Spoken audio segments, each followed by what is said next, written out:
আজকে আমরা করব শীটের ১ নং সৃজনশীলের প্রথম গণংটা। এখানে দেওয়া আছে জনাব শরীফ একজন অবসর প্রাপ্ত কর্মকর্তা। ইনি ৫,০০০ টাকা অবিহিত মূল্যের ৫ বছর মেয়াদি ৮% কুপন বন্ডে ১০ লক্ষ টাকা বিনিয়োগ করেন। জনাব শরীফের প্রত্যাশিত আয়ের হার ১০%। বন্ডের বর্তমান বাজার মূল্য ৪,৫০০ টাকা। প্রথম গতে বলল উদ্দীপকে উল্লেখিত বন্ডটির বর্তমান মূল্য নির্ণয় করো। বর্তমান মূল্য বের করতে বললে সূত্র হচ্ছে ৩টা। এই যে ১, ২, ৩। উদ্দীপকে উল্লেখিত বন্ডটির মধ্যে তাহলে কোনটা হবে বুঝবো কিভাবে? সাইড নোটের মাধ্যমে। উদ্দীপকে যদি কুপন রেট আর মেয়াদ দেওয়া থাকে সেক্ষেত্রে বন্ডের বর্তমান মূল্য বের করার সূত্র হবে প্রথমটা। যেমন এই সৃজনশীলটার মধ্যে উদ্দীপকে কুপন রেট দেওয়া আছে ৮%, মেয়াদ দেওয়া আছে ৫ বছর। তার মানে কুপন রেটও দেওয়া আছে, মেয়াদও দেওয়া আছে। কুপন রেট আর মেয়াদ দেওয়া থাকলে সূত্র কোনটা হবে? ১ নাম্বারটা। ১ নাম্বার সূত্রটা লেখার আগে আমরা প্রথমে সূত্রের জন্য মান বের করে নিব। লিখব দেওয়া আছে। প্রথমে হচ্ছে আমাদের লিখিত মূল্য মানে এমবি, যার আরেকটা নাম হচ্ছে অবিহিত মূল্য। তো উদ্দীপকে অবিহিত মূল্য হচ্ছে ৫,০০০ টাকা। এরপর আমাদের প্রয়োজন আয়ের মান। আয় বের করার সূত্র হচ্ছে অবিহিত মূল্যের সাথে কুপন রেট গুণ করতে হবে। গুণ করলে ৪০০, পাশে টাকা লিখে দিতে হবে। এরপর হচ্ছে ক্যাডি। ক্যাডি হচ্ছে প্রত্যাশিত আয়ের হার অথবা প্রয়োজনীয় আয়ের হার। তো উদ্দীপকে প্রত্যাশিত আয়ের হার কত পার্সেন্ট? ১০% বা ০.১। এটা কিভাবে বের করতে হয়?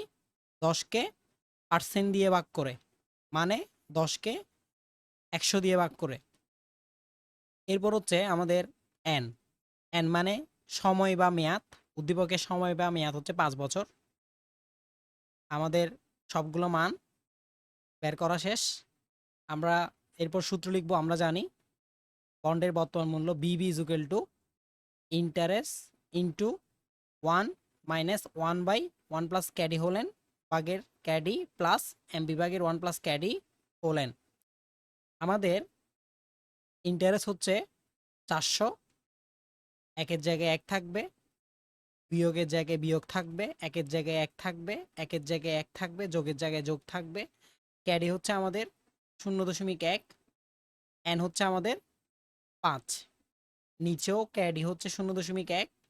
এরপর হচ্ছে আমাদের এমবি, লিখিত মূল্য হচ্ছে ৫,০০০।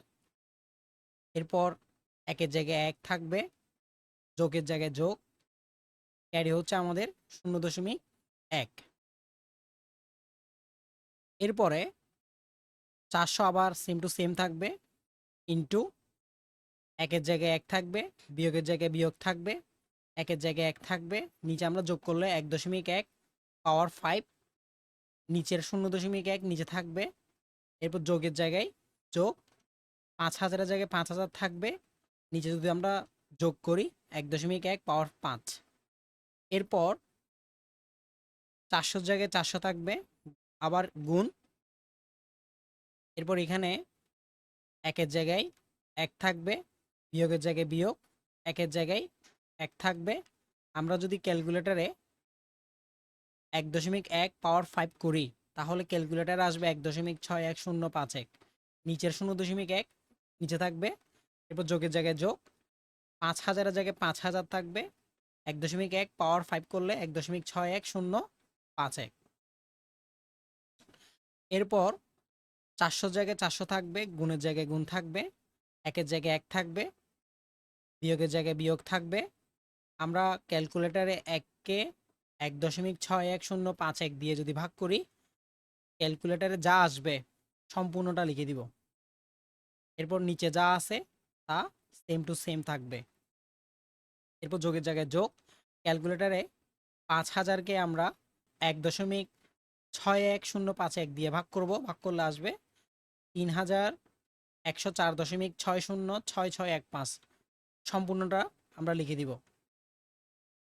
তারপরের লাইনে ৪০০ আবার সেম টু সেম থাকবে, গুণের জায়গায় গুণ থাকবে। 1 থেকে যদি আমরা 0.6290921323 বিয়োগ করি তাহলে ক্যালকুলেটর আসবে 0.3790786769। নিচেরটা নিচে থাকবে, এরপর যোগের জায়গায় যোগ, এটা সেম টু সেম থেকে যাবে। এরপরে আমরা ক্যালকুলেটরে 400 এর সাথে এই যে উপরের 0.3790786769 গুণ করব। গুণফল যা আসবে তাকে আমরা 0.1 দিয়ে ভাগ করব। ভাগ করলে আসবে 1516.314708। এরপর প্লাস থাকবে, এটা যেমন আছে তেমন থাকবে। এদের মাঝখানে যেহেতু যোগ করতে হবে, যোগ করলে আসবে আমাদের 4620.9213 টাকা। শুধুমাত্র উত্তর লেখার সময় আমরা দশমিকের পরে 4 ডিজিট লিখব। এর আগের লাইনগুলোতে কিন্তু দশমিকের পরে যতটুকু ছিল ততটুকুই লিখছি। আজকে এতটুকুই। শেষের প্রশ্নের সমাধানটা পরের ভিডিওতে দেওয়া হবে। ধন্যবাদ সবাইকে।